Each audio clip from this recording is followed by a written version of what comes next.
a lot of restructuring and something, and I said, as a comedian, I turned out of the box, and I said that if Fashola, you know, you restricted bikes, you don't see bikes all the time now, and I said, as a comedian, if he says, if you speak vernacular in Lagos State, you pay a fine, like something you have to pay 500 naira or 50 naira for speaking vernacular. A lot of things will change. Some people will not even talk again in Lagos, especially all those people that can argue newspaper early in the morning, say, Ronaldo, he dey play. You guys everything Ronaldo play, you see what he play yesterday. But because of English, and there is a Kai official to check everyone that speaks vernacular. So because of English, they say, Ronaldo. The guy say, what? He say, Kai. Yeah, well.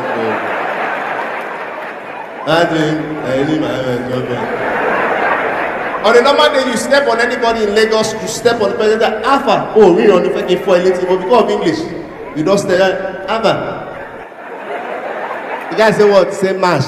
Yes. He say, what happened to mash? What happened to mash? I mean, because you are being here, what happened to mash? Go enjoy it. But first of all, I would like you to pronounce your name for me in full, so I don't get it murdered. Okay, so my name is Ayodele Okundalaiye.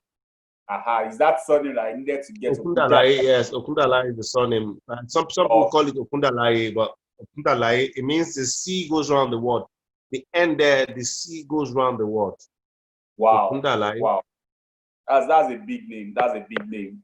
All right, so let's first of all, so I first heard you because there was this joke that you cracked at one of DLA, Daystar Leadership Academy, Orudede.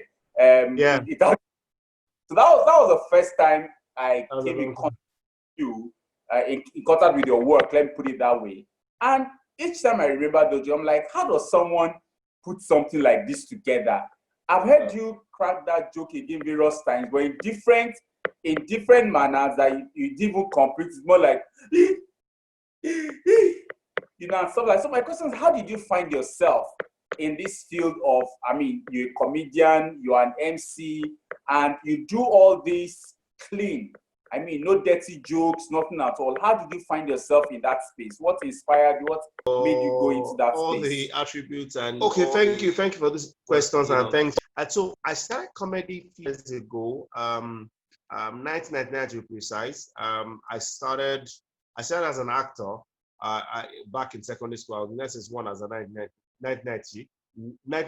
Yes, 1990.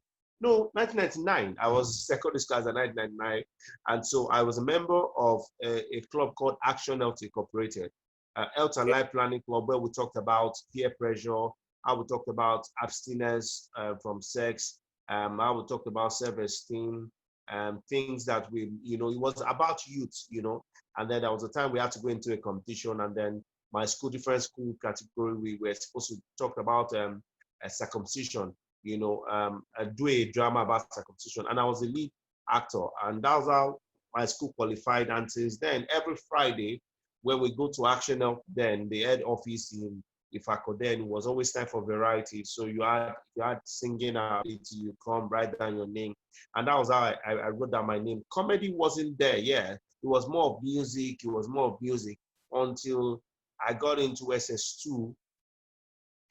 As a choir member in my church, I used to make people laugh. During rehearsals, I used to make them laugh. When you hear jokes, there are some people that are not comedians, but they have jokes. They can make you laugh. They have a great sense of humor. So I had those people around me. My uncles had great sense of humor. My mom has great sense of humor. And my mom hears a story today. She says it as if she was there. So I'd learned that storytelling from my mom and my uncles. They could give you stories that they heard from somebody, and they would tell it to you as if they were there. So I think those rubbed up on me. And so when I have experience like that, and I just get out of the experience, I could expand it in my head. The story of that rooted there or English speaking actually happened to me in secondary school. I had a very crazy experience about a guy, about a guy that was beating me, that was bullying me. It was my class, but all those people in your class that are older than you, but they bully, and on normal day, they know that you guys are not made on normal day, if not for a class that is bringing everybody together, So we went to principal, and he couldn't express himself. I spoke English, I was crying, I spoke English, and then it was time for this guy to Waid to express himself, and he just got stuck. So all those things helped me. And in SS2, it was bad that comedy got into me, and I repeated SS2. I was drawn to comedy that I wasn't even reading. I love commerce. I loved, and I failed. I failed SS2, and then failing for me was the turning point, because for me, as a fourth one of 9 children from a polygamous family, a lot of pressure was on me, and my mom, as a first wife, felt so disappointed. My younger sister and I became classmates because I was in SS2B, she was in SS2A, and we became classmates. It was very demoralizing, but I thank God. One of the things that I did to myself, and I say that it helped me to date, is that I just picked up myself, and I said to myself, I'm going to be the best in SS2. I'm going to be the best in this class. And that was how it gave me opportunity to still do comedy. So I was teaching, but at the same time, I knew when to read. I knew when to do comedy. So when people were sleeping, I was reading. Early morning, I'm reading. So I knew how to balance it. So it came around that time, but I began to see money. So as a secondary school student, I think I was still in school then. I wrote that, SACO is actually the acronym of all my names.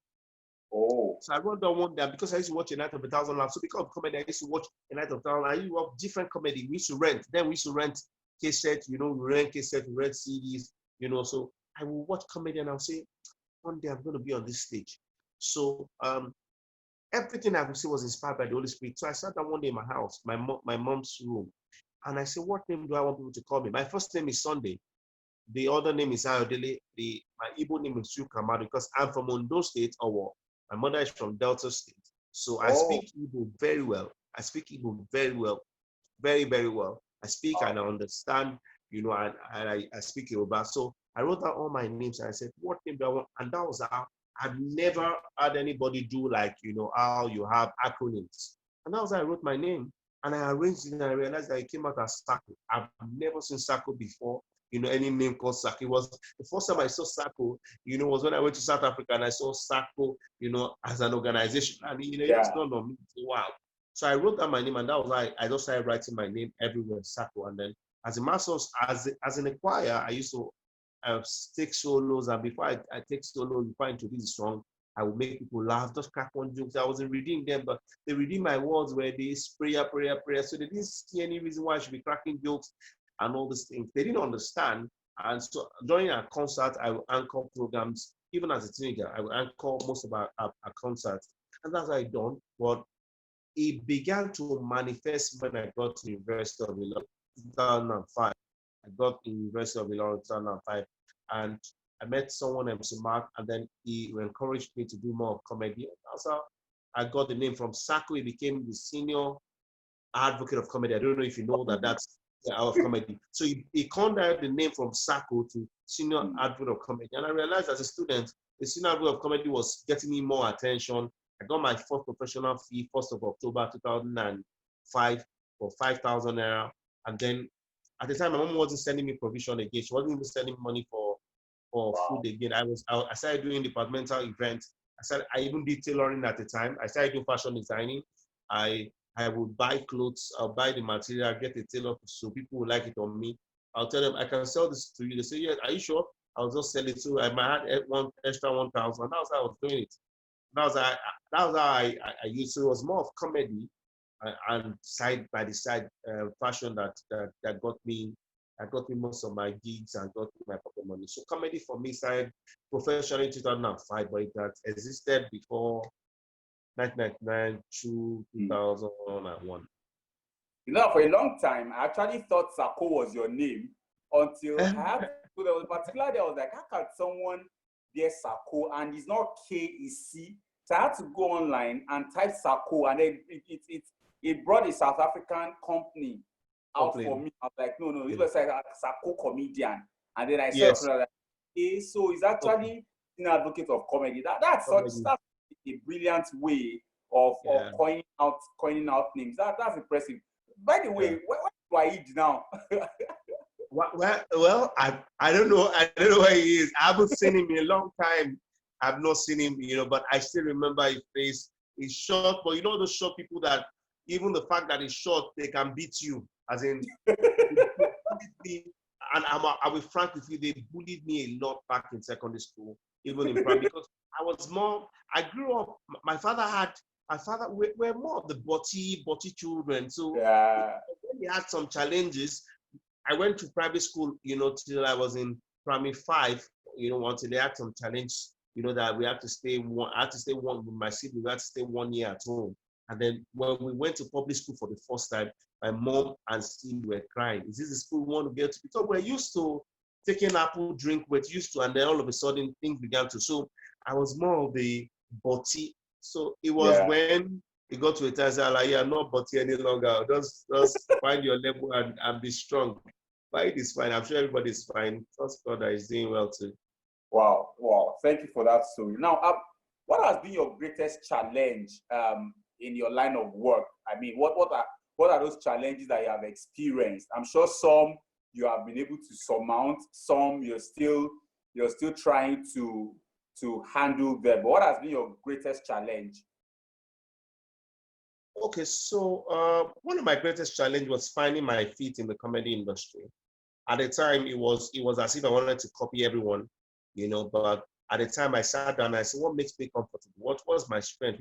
So I did the SWOT analysis. Not now that I did SWOT analysis in secondary school. The SWOT analysis came back in university, and I checked about my strength, my weakness, my opportunity, and my threat. So one of my greatest strengths is cracking jokes in church, and cracking my jokes in English, and then share my own personal story and not insulting people. So when I came into the scene, some people were looking, who is this one? Who is this person? And then I came in dressing. I was intentional about what I wanted to achieve. Another of my challenge was people accepting the kind of comedy that I did, but I knew that it was clean. It was clean. They compared it to clean water and dirty water. So even if you're cracking raw joke or you're cracking any joke, I'm cracking clean jokes. I'm cracking clean jokes. And I'll tell you the truth, I didn't start from cracking. I used to, but at the time I sat down and I said to myself, what do I want people to stand? Because I am a Christian, and I don't want people to doubt and I'm a Christian. So people should see from my lifestyle, from the kind of jokes that I do, to see what I stand for. So challenges was, people accepting me at some events and accepting me. And at the time I wanted to be everywhere, but I realized that I didn't have to be everywhere. I needed to know where I go to. So I knew at the time I was doing competition everywhere, so it was a challenge for me. But as I grew older, I realized that SACO, you're not sent to everybody. You're not sent to, you need to stand your ground. Another challenge was fee. It was about people giving me, what commensurates with what I do. So because I was doing the game, people could call me and give me 5,000, where I was to collect 100,000, and I'll collect the 5,000 passionately.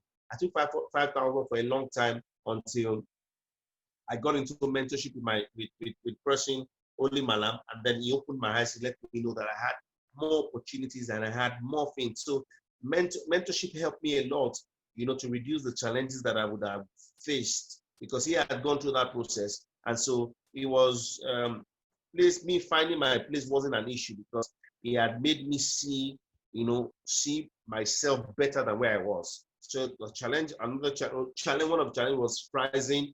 The other one was finding my place in the industry. But as I grew older, I realized that, church, because when I do clean jokes in church, corporate gigs, corporate people see me in church. Corporate people come to church. So when you do the jokes very well, they can tell you this guy fits into our corporate gigs. He will not insult and all these things. And I tell you, he's been paying off at the end. I noticed that you hardly MC events that are not faith-based. and I mean, most of the events that I've seen you MC, they're either faith-based or they are not secular, as it were. Not necessarily, but they're educative or something. So I don't see some of these secular events or even other comedian shows like Night of 1,000 Laughs, AY shows, and a number of them like that. Is this a deliberate attempt, or is just the way you have carved a niche for yourself? Well, I'll tell you the truth about not seeing me. The truth is, I do some gigs that are not. I do some Muslim events. I do some Muslim events. Some Muslim weddings. I do, and then I do some events that are secular. But the truth is, I don't promote them on my page because I know what I want to promote on my page. I know what people want to see.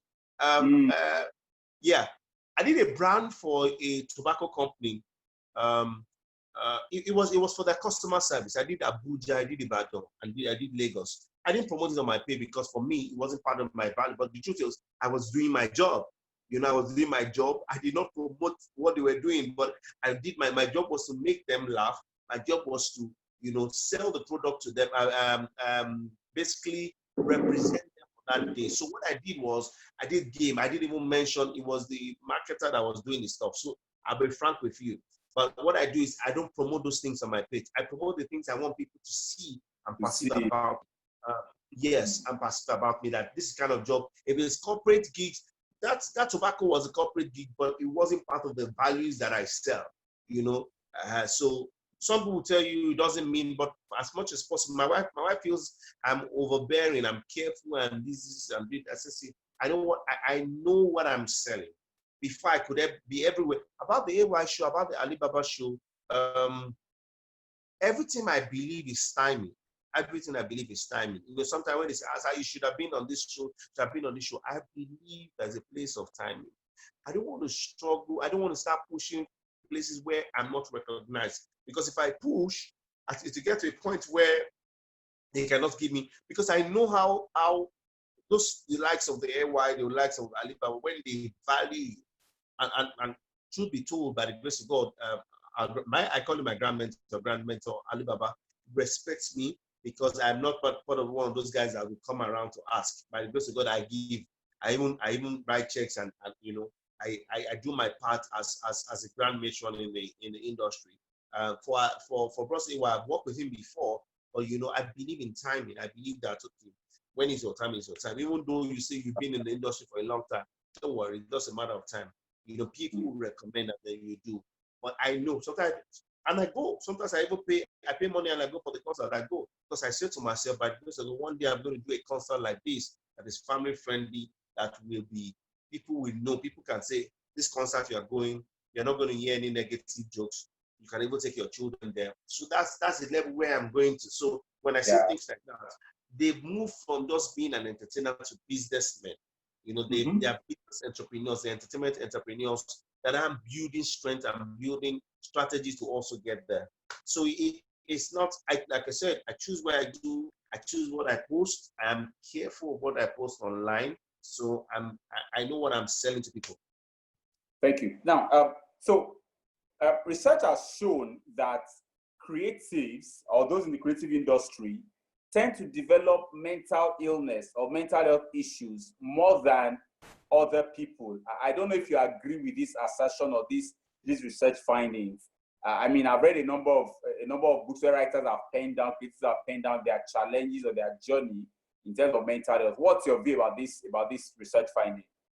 Yes, I agree. But at the same time, I agree that the fact that entertainers, and you'll be shocked, I think it was Robin Williams that committed suicide. The guy that acted Jumanji committed suicide. And very happy. A lot of guys that are very, very, you see them, they make you laugh, and you see they have things to do. One of the things that I learned, one of the concepts of accounting that I learned in school is that the business is different from the owner. So the business is different, concept of accounting. That means that you are not the business. The business is supposed to stand on its own. And during this period, I learned also that you have to take hold of your own happiness. You have to be in charge of your own happiness. Yes, challenges come. I say to you, there have been great challenges, especially at this period. But one of the things that I kept, if you notice that every time you come to my page, I'm either doing something to make me happy, because I have to be happy in myself. If I'm creating happiness, I have to be happy. You can't give what you don't have. So when the challenges come, what makes me different from the other people is that I have a God that has never failed. I have a God that has never failed.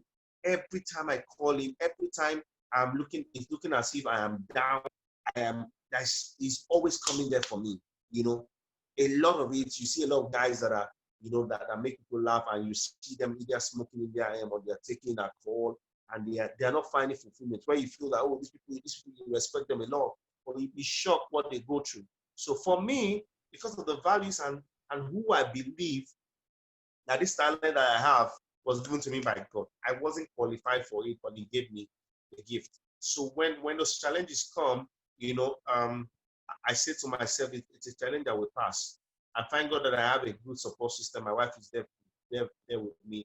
I have friends, that even when it looks as if it's getting overbearing, I share with them. I say, this is what I'm going through.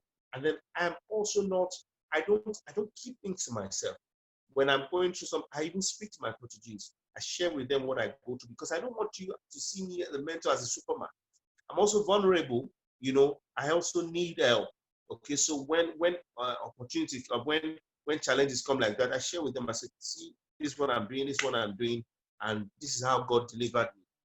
And you'll be shocked every time I have a testimony to share. So for me, wow, that's it happens. I tell the truth, it happens. But the place of God is been my strength. It's been the strength. So my strength. Yeah, I'm speaking for myself now. Okay, so just two more questions. Have you had any experience where you were emotionally down? You were emotionally down, and it seemed like there was no steam anymore, and you asked yourself, where do I go from here? Yeah. How do you handle that scenario? Okay, so I had a crazy challenge. So I'll say this. I think my wife has permitted me to share it. I had a crazy challenge in 2011 where I had something to do with a lady. Before I got married, she came as a protege, 4 years older than I was, and I was surprised that somebody, because for me, I'm coming from a place where we do respect, and and so this lady reaches out to me and says she wants me to mentor her. She wants to learn from what, and in my mind, I'm thinking, what do I have that she wants to learn?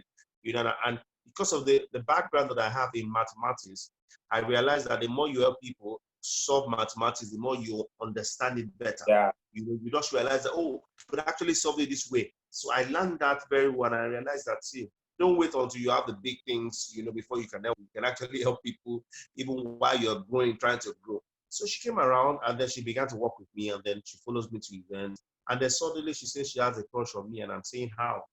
Before, first, what happens is she says, remove the auntie from my name. And I began to call. I said, how is that possible? She said, don't call me auntie again. The lady I was dating then was sensitive and began to say, this is your auntie. Me, I did not even see where she was going to. This is your auntie. I didn't know what she was saying until she told me she had a crush on me. And I'm saying, it's not possible. You're older than I am. I thought that was all. Until the next year, 2011, she said she was going out of the country. And I said, okay, let's go and see a movie. And from going to see a movie, one thing led to the other. She said she wanted to stay over at my place, and bam, some things happened, and I thought she had even gone in my mind, because, how you think that you are strong and all these things, and then, we had a crazy, night, and, like one of these, I tell people, I said, people say, how come you having with her? How come you didn't take contraceptive? I said, I don't buy contraceptive because I don't believe, why should I be keeping contraceptive if I'm not going to use it? So because of the fact that I'm a Christian, and then Christianity doesn't get to that place where you flee. This one you flee, but this one I did not flee in my mind. I'm saying this is my sister, and I didn't know there was no sister. And then it wasn't up to 2 months. I had from her, she said she was pregnant, and then she said she was pregnant July 10th, 2011, said she was pregnant. And for the first time, I was coming back from the church, and she told me she was pregnant. And then I parked at my two side. For the first time in a long time, I went to a trailer, and I when they say shit, because I was feeling hot inside me, I just went to toilets. I didn't even check whether it was during the day or not. I just bent down there because how your tummy will just, and then because I remember, and I remember where my mind went to was in 2004, 2005. While I was in university, I was listening to a tape, by Pastor Uyo. I don't know if you know Pastor Uyo, and he was sharing the story of Gehazi. Right? It was Gehazi that had the lepers, that the leper spirit came upon him. Was it Gehazi? It was Gehazi. And then, when Elisha said, and then Gehazi said, because you lied, the leprosy that left will come on him, and it will come on his children's children. And then, when you hear that story, you will not understand. But when the man, opened it and said, imagine his children were in Unilag. Imagine Gehazi's children were in Unilag, and the leprosy hits them. Do you know what will happen? Disgrace. And because I seen my father, get entangled with a lady, that was pregnant. And before he married the lady, he got entangled, and the lady had 4 more children, for him, 3 more children for him, where there were 4. I see my father go through that crazy experience, and I prayed against it. And I said, God, I don't want to go through this, thing in my life, and all this thing. Even though I was not married, I saw myself getting into that atmosphere, and I was saying to myself, what can I do? And I was emotionally down. I was down. I'll get to the toilet and I'll be asking myself, how did I get entangled into this? How did I get entangled? Long and short story, if I tell you that for 4 years, from 2011 to 2014, every time you saw me, every time. So to tell you, every time you saw, thank God for mentors, thank God for, because it was a big deal, because Reverend Sam knew about it, Pastor Nick knew about it, Pastor Kisi Okonkwo knew about it. Most of my mentors, because she even almost this people knew about it. And it was people did not know the story, they didn't know what happened and all these things. She wanted to abort the child. I said I was not going to abort because I committed sin. I cannot continue and all these things. So I didn't do it until she gave birth to the child. I was taking care of everything she was doing. My wife, my fiancée, then my girlfriend, or the person I married, was with me, because when we had become, this lady and I had become friends before my wife and I started dating. So when my wife saw her the first time, my wife said, I don't like this lady. And in my mind, I said, you just met somebody you say you don't like, even though I know that she had already said she had a crush on me. So I couldn't even share with my wife that this is what she was saying until the thing happened, and my wife was there with me. She supported me through. I took this girl for antenatal, took her this. She said I should pay her 50,000 every month. I was emotionally drained, And I said to myself, how did I get entangled in this? I hope I'm not boring you with the story, No. Yeah. So I got there, and then she gave birth to the child in 2012, March 15th. She had a child, a baby girl, and then my wife went to pray somewhere, and then 1 week after, I was supposed to name the child. So they were asking for the name of the child. And then the lady said she wanted to do naming in her own house. And I'm saying, if you say this child is mine, I'm supposed to do naming in my father's house. And then I think that was where God began to help me, because, my pastors were not even ready to listen to me, especially, my pastor's wife, Pastor Sam was able to, but, because she put emotion and she said a lot of things that Pastor Nick did not even listen to my own part, even though later she apologized, because the truth came out eventually. But this story I'm telling you, it's a lot, but, she gave birth to the child, and then 1 week after, she said she wanted to do the naming, and I said, you know what?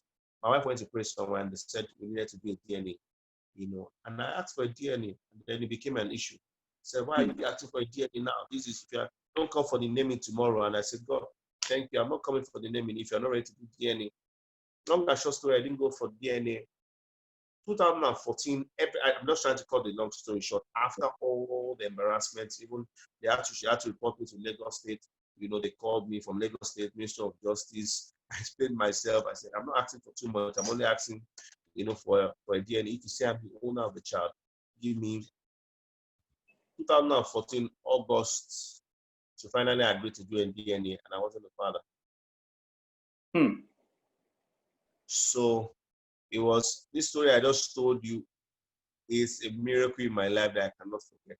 I can imagine.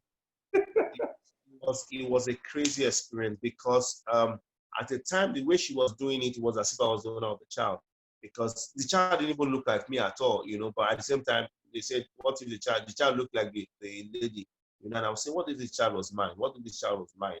So because I had started for 2 years, I didn't send any money, because I'm saying, if you say I'm the owner of the child, I'm the father, DNA should not be an issue, right? but she didn't agree, and I said, so the child was going to clock to March 15th. I got married March 16th, so I got married 1 year after she had the child, March 16th. So, and that's why I didn't even make noise about my wedding, because I was careful. I don't know if she could come and cause any trouble. So I did my wedding somewhere in First Stack. I don't want your story. I even went to marry in another church. I didn't even get married in this at all. Went to marry in Pastor Prince Okonkwo's church because he knew about it. Because what she did was she sent a mail to all my mentors. She had access to she knew all my mentors. So she sent a mail to all my mentors. She really wanted to, so all this one, the fact God was still helping me, like I said, how God was still helping me stay sane.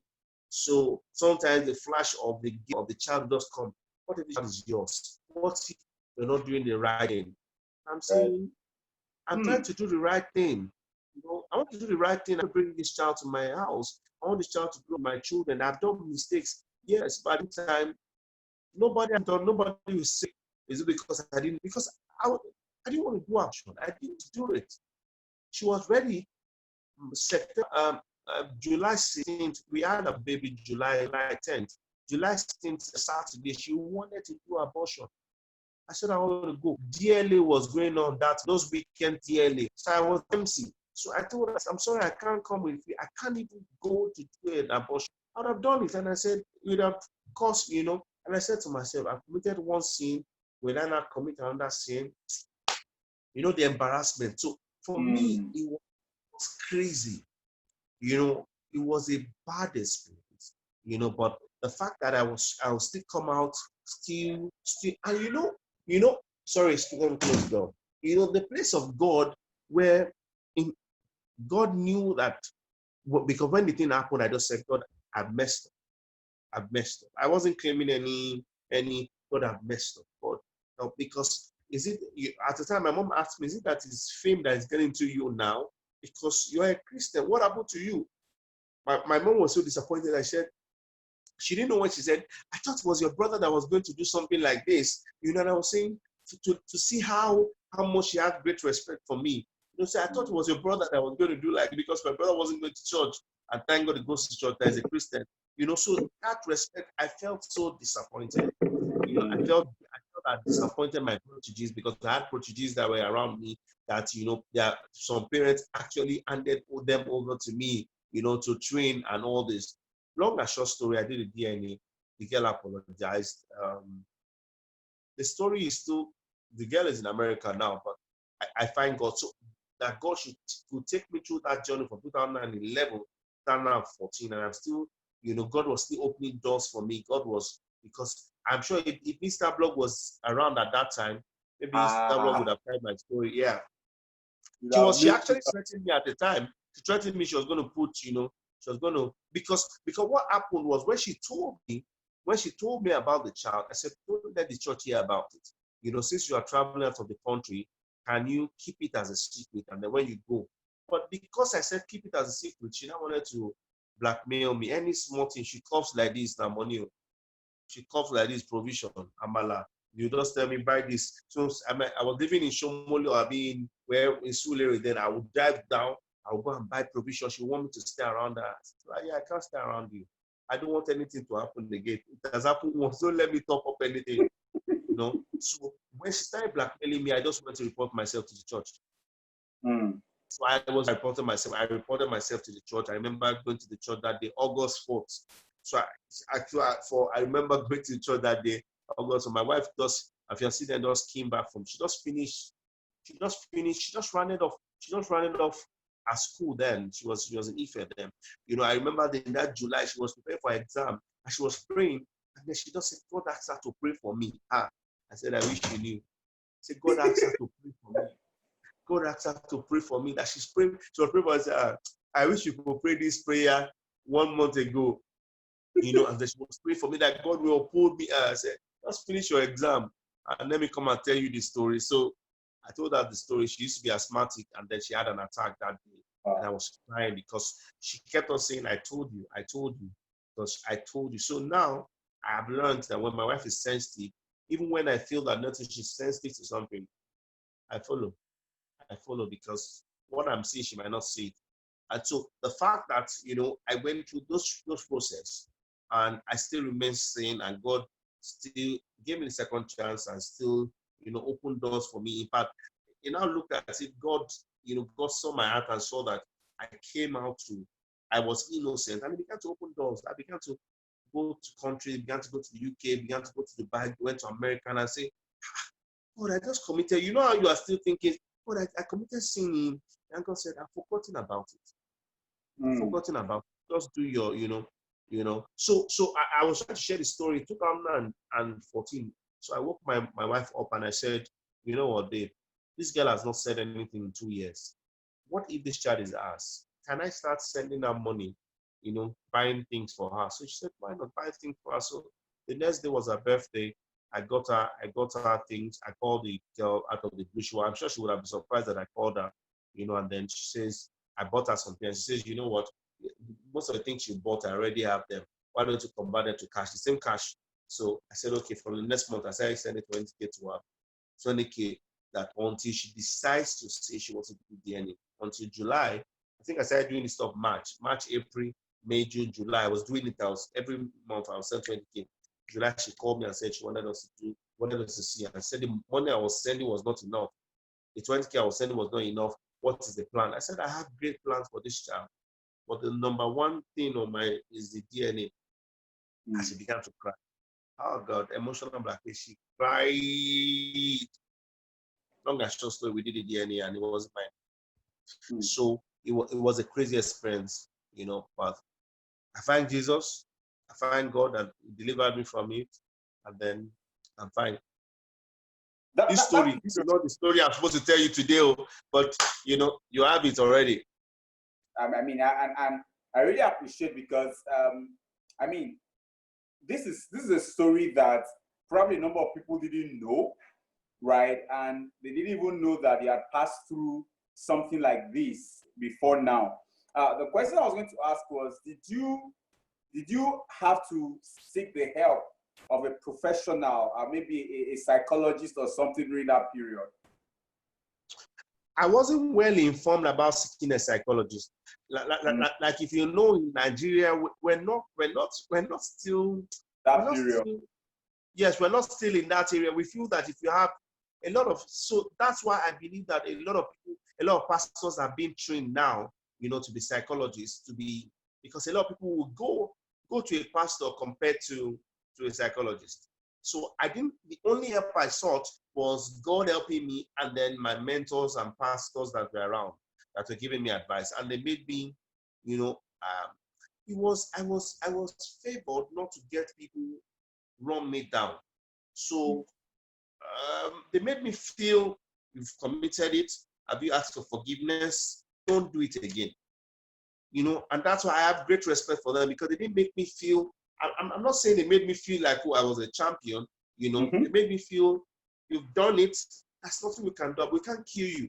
I know if I was in another denomination, another church, I was suspended in Daystar, for 6 months, but at the same time, they were able to handle it, and put me, make sure, but I didn't, I'll tell you the truth, I didn't see a psychologist. I didn't even see a need for it. I know better now that I need to see a psychologist. Would you say you had a good support system? You had a good support system, as it were? Yes, I did. I had a good support system.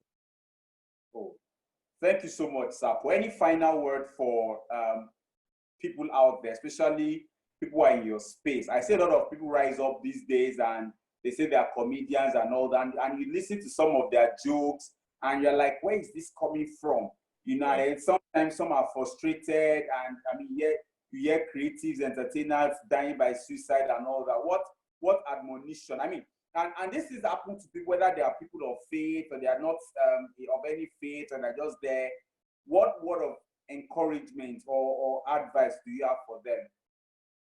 For me, one of the things that I'll say to people, if you're listening to me, is if you're going through hard time and you need to speak out, especially at this time, you need to speak out. Don't feel that with my caliber, I need to reach out. You need to reach out and express yourself. Don't feel you're not El Shaddai, or else you shall soon die. So one of the things that I did to myself was when God delivered me from that experience in 2014, I called most of my protege. I called them all, and I called them to my house, and I explained in details, just like I did to you. I explained everything to them, and I said, I don't know if you've been hearing this outside, but I'm telling you from my own side. And two of my guys, Forever, I don't know if you know Forever Comedian and Damola, were involved. They knew. In fact, Forever was praying for me, so he knew that I'm not coming here to show you I'm a Superman. They know the side where I'm helping people, but they knew that this side, you need to help me. So every time I'm traveling right now, I tell you, go with me. And I'm saying the reason why I'm telling you, and I tell you the reason why you're going with me. You're going with me because there's one girl in that place. There's one girl in that place. And this is true. There's one girl in that place. I need you to be by my side. You must not go. I must not do. And the truth is this. If I decide to say I want to do it, nobody's going to catch me. But I'm saying I don't want my destiny to be cut short. So if you are listening and you know your weak points, you know the things that you're going through, you know the bad habits, you need to stop it. You need to have somebody you're answerable to that can have a conversation with you. You know, I will not condemn you. You know, yes, you can speak to God, but you need to, if it's a psychologist, you need to see, you need to put a support system around you. You must be answerable, because that's another thing. You must be answerable to people. Because when you're not answerable, people feel that I'm independent.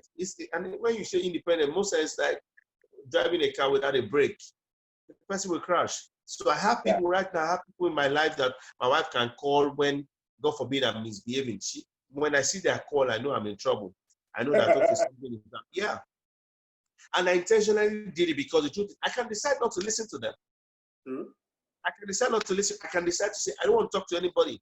Why are you calling me? But you know, I still submit myself to them. My sister, this is what I'm doing, this is what I'm doing. So for me, if you're there and you feel that, okay, you're a strong man, come out and have somebody you can speak to. Have mentors in your life. I'm grateful to God for the mentors that God has put around me, and also the proteges. Because for me, as the mentors are sharing things, that proteges also that I also have things that you don't even have. You know, so for me, be strong, be original, be original. You are giving out value, you are giving out a service, and the service is supposed to bring value to the person. So anytime you come out and you open your mouth, you should be able to give value.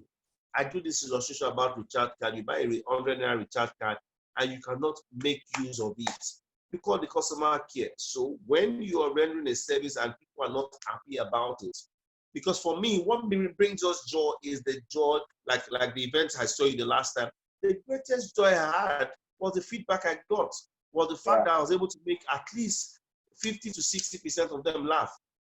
I might not have cracked too much comedy, but you know, the fact that I was able to support my other MC, that's the greatest. So whether they paid me or they didn't pay me, the greatest joy is that the service that I render, people appreciate it. Because if they remember what I did, the good things, they can recommend me to other gigs. I mean, to give him the money I've been seeking. So if you're there, please don't just open your mouth. Sometimes there's a place of observation. And that's another topic. I just released a book on mentorship, and from my experience on mentorship, I am teaching people how to have a good relationship with their mentors, how they can be better. So maybe we'll talk about that later. Yeah.